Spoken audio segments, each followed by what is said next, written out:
Sans transition, parce que le temps commence à presser, je passe la parole à Simon Deakin. Simon Deakin est professeur de droit à l'université de Cambridge, spécialiste de droit du travail et de droit des sociétés, ainsi que de théorie du droit et de droit européen. Et il est directeur du Center for Business Research de Cambridge, et c'est à Cambridge qu'il a fait ses études, y compris son doctorat en droit du travail.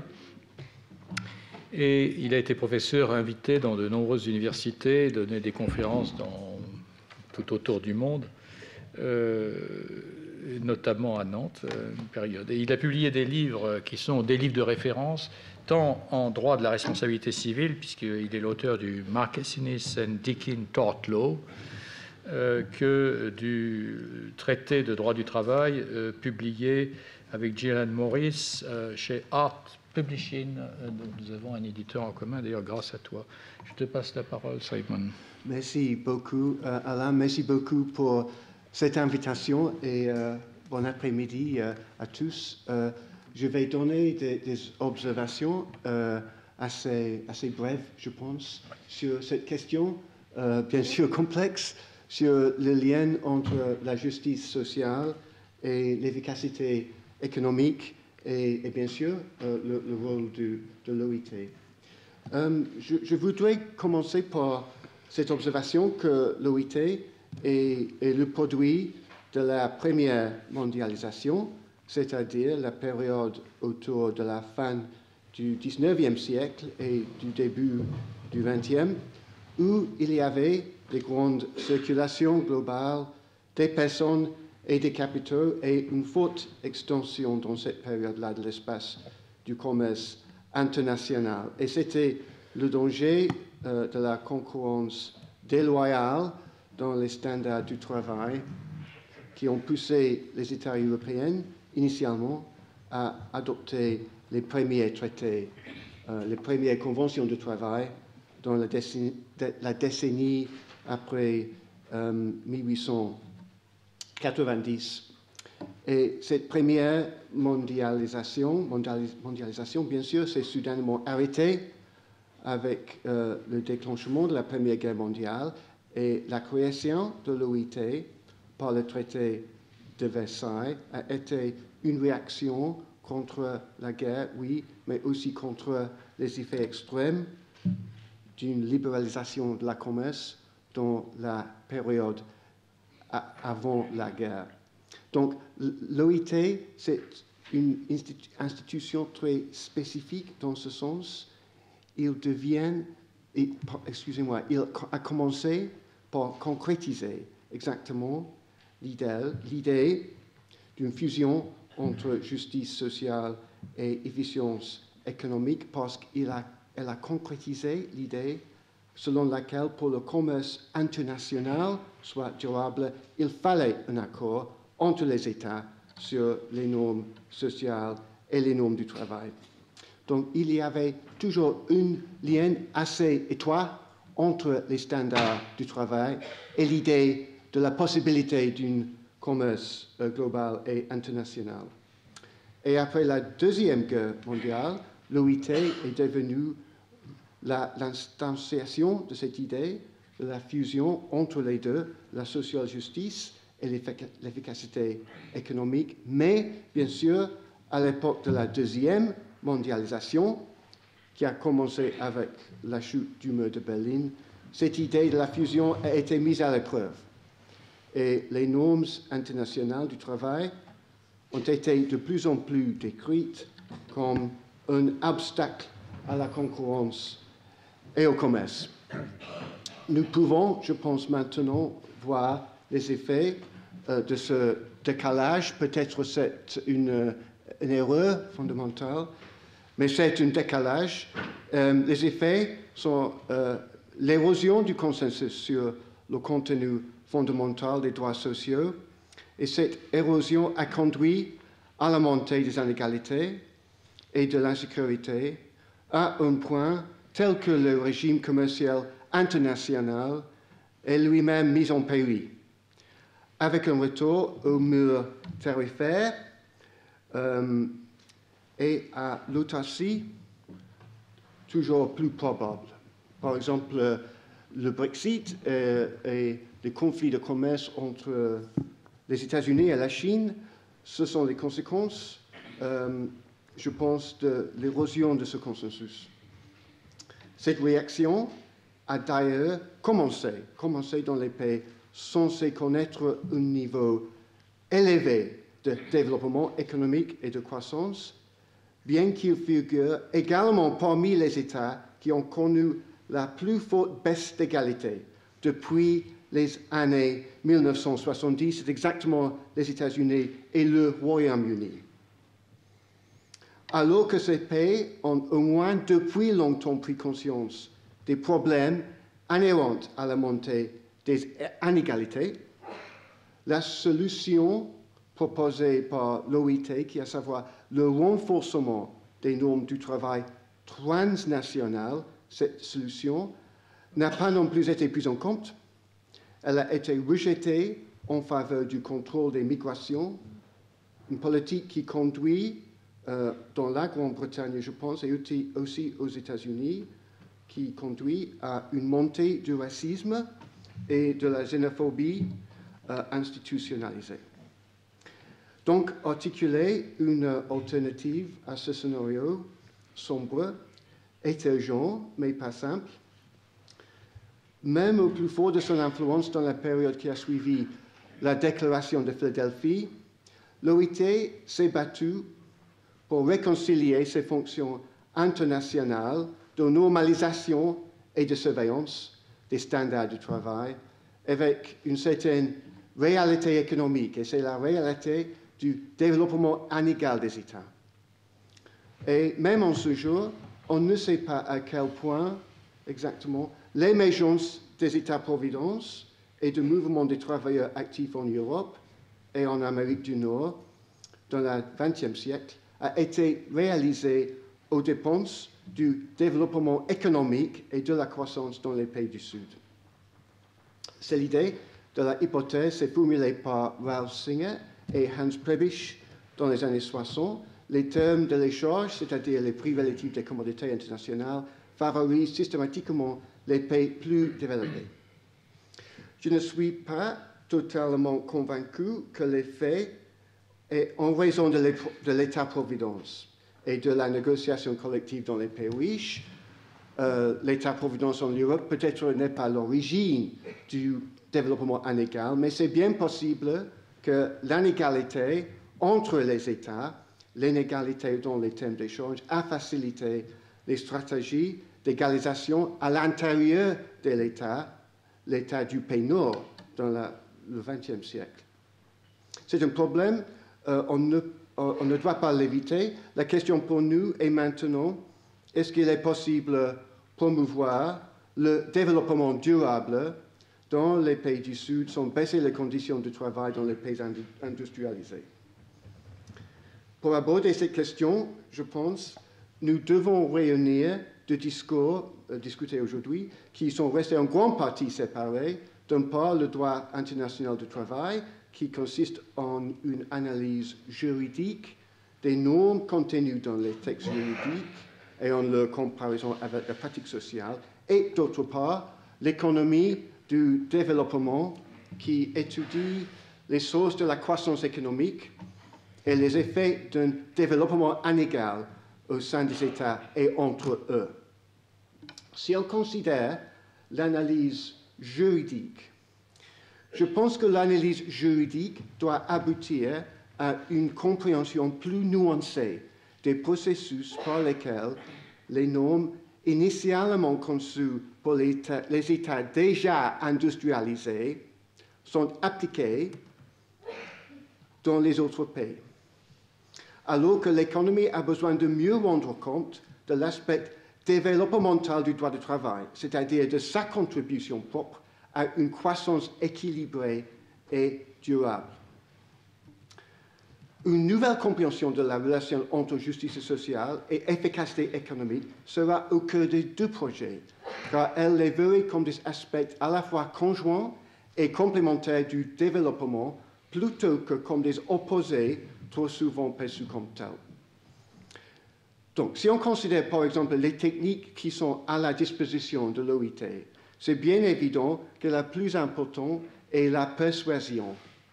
L'OIT essaie de créer un consensus entre les États souverains sur la question du socle social du commerce. C'est évident aussi que l'OIT s'opère par un processus d'apprentissage. Les conventions et les recommandations de l'OIT cristallisent certaines pratiques des États et les diffusent plus généralement. C'est vrai qu'une convention de l'OIT a la force obligatoire pour les États qui l'ont ratifiée. Ce n'est pas exactement le droit souple. Le droit public international a la normativité accordée à lui par les États souverains, la reconnaissance collective de la force obligatoire ou opinio juris. Mais, dans un certain sens, le droit international du travail est assez souple parce qu'un pays peut être membre de l'OIT sans accident à toutes les conventions, ou même beaucoup entre eux. Par exemple, nous avons entendu cet après-midi les États-Unis. Un État peut ratifier une convention et peut changer son avis et la dénoncer. Et une convention du travail n'est pas effective sans une certaine quantité minimum de ratifications par les États. L'autre problème est de trouver donc un standard acceptable de la réglementation pour les pays au niveau différent de développement. C'est inévitablement un processus de compromis et d'apprentissage. Il n'est pas réaliste d'ignorer les différences entre les États, mais il faut aussi se rappeler que les conventions de l'OIT n'envisagent pas l'imposition des règles exactement uniformes sur les pays. Pour la plupart, les conventions de travail établissent des normes de forme génériques que les États devraient transposer dans leur propre loi. Et il y avait toujours une certaine flexibilité dans ce processus de traduction. Et puis, il faut considérer aussi que l'application d'une règle ou standard de travail a un lien très complexe avec les coûts réels des entreprises dans les pays. Il faut distinguer entre les coûts bruts et les coûts nets. Les règles du travail pèsent des coûts sur les entreprises, c'est vrai, mais en pratique, il y a un rapport généralement assez positif entre les standards du travail et la productivité du travail et du capital dans l'entreprise. Se montre le rapport entre la productivité dans un pays et le niveau du salaire minimum. C'est intéressant de comparer les deux chartes parce que les différences relatives entre les États du salaire minimum, c'est très semblable aux différences de la productivité. C'est le cas, par exemple, que dans un pays assez développé, mais pas trop riche comme le Mexique, le salaire minimum est assez bas, mais c'est la même chose exactement pour la productivité. Bien sûr, pour les entreprises, ils voudraient une situation où ils peuvent accéder productivité assez en haut et les salaires assez en bas. C'est très important pour un État aligner la productivité en général avec les niveaux des salaires et même assurer un certain lien entre le salaire minimum et le salaire moyen. Il y a bien sûr les pays qui ont succédé à faire ça. En général, si on considère un pays développé, un pays avec les forts standards et un pays avec les assez hauts salaires minimum, c'est aussi un pays avec un assez haut niveau de la productivité. On peut examiner certains de ces pays, mais par exemple, bien sûr, c'est le Luxembourg qui a la productivité la plus en haut, grâce à la présence dans cet état-là de tous les avocats et banquiers, sans doute. bien sûr. Mais il y a des autres exemples, et pour ceux qui voudraient discuter le Brexit, par exemple, la position du Royaume-Uni et de la France est très intéressante, n'est-ce pas, dans ces chartes. Mais ce n'est pas tout. Mais je voudrais dire que l'idée d'un terrain de jeu égal entre les États n'est pas réalisable en réalité. Pour un État souverain, adopter une convention de l'OIT signale un engagement à un certain modèle de croissance et de développement. C'est un modèle dans lequel la croissance de la productivité économique et l'enlèvement des standards de vie dans le pays se renforcent. Il faut concevoir le processus d'élèvement des standards de travail comme un mouvement dynamique, pas une position fixée. Nous savons, grâce aux recherches dans le domaine des institutions de l'économie, qu'il y a une corrélation assez forte entre les conditions de vie et de travail dans un pays, les indices économiques comme la productivité et le produit brut national, et aussi les indices institutionnels, par exemple celles qui supposent mesurer la règle de droit. Et finalement, maintenant, comme nous avons discuté aujourd'hui, il y a un lien entre la productivité et les niveaux de protection envisagés dans les normes du droit du travail. Ces recherches ne suggèrent pas que l'adoption par un État d'une certaine réglementation du travail se traduit automatiquement vers l'amélioration des conditions de travail ou de vie, ni automatiquement à la croissance économique. Mais la suggestion est plutôt que les moyens et mécanismes existent de trouver les complémentarités entre la protection sociale et le développement durable. Et cette notion de la durabilité se réfère aussi peut-être à la notion des impératifs écologiques. Le droit de travail international, donc, est un mécanisme ou technique qui peut jouer ce rôle par stimuler l'apprentissage mutuel entre les États, et c'est ce processus d'apprentissage qui est au cœur, je suggère, de sa mission. On peut observer ces tensions dans le débat aujourd'hui sur comment un pays s'échapperait du piège du revenu moyen, le middle income trap. Il n'est tout à fait certain que le chemin idéal est celui de la déréglementation du marché du travail. On observe dans plusieurs pays, par exemple dans l'Asie orientale, un processus de construction des institutions du marché du travail, les assurances sociales, les salaires minimums, les tribunaux de travail. Dans la Chine, par exemple, et pas seulement là, le Vietnam est un autre exemple, l'industrialisation et la marchandisation, dans le contexte d'une économie dite maintenant marchande, a ouvert un espace pour un débat sur la réglementation du marché du travail. Et les objectifs des réformes incluent l'augmentation du pouvoir d'achat des travailleurs et aussi la réduction ou au moins la formalisation des conflits de travail. Ce mouvement, dans les anciens pays socialistes, n'a pas encore produit une acceptation du principe de la libre association des travailleurs. Ce n'est pas le cas en Chine. Les syndicats restent contrôlés assez strictement par l'État. Et donc, ce modèle asien ne suit pas exactement l'évolution de la négociation collective libre en Europe et en Amérique du Nord au début du XXe siècle. Mais il faut souligner que le modèle asien ne suit pas le programme de déréglementation du marché du travail recommandé par la Banque mondiale sous le nom du consensus de Washington. La comparaison avec l'Inde est instructive.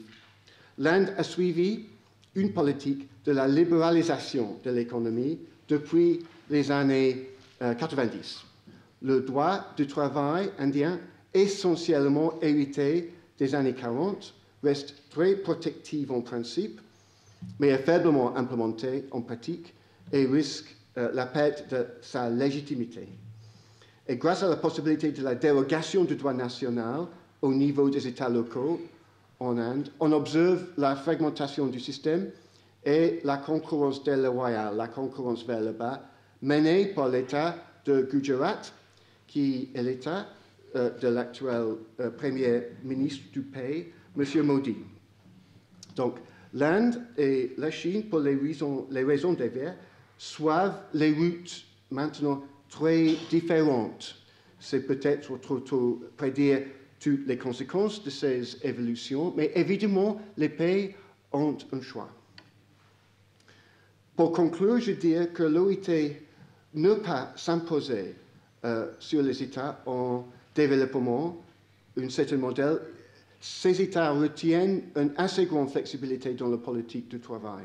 Mais c'est aussi évident que l'OIT a une influence et aussi une certaine légitimité par comparaison avec des autres institutions de l'ordre international comme la Banque mondiale. Il y a donc l'espoir, peut-être la bonne nouvelle. Nous avons besoin néanmoins d'une conception réaliste, pas nécessairement modeste, mais d'une conception réaliste du potentiel de l'OIT. Merci.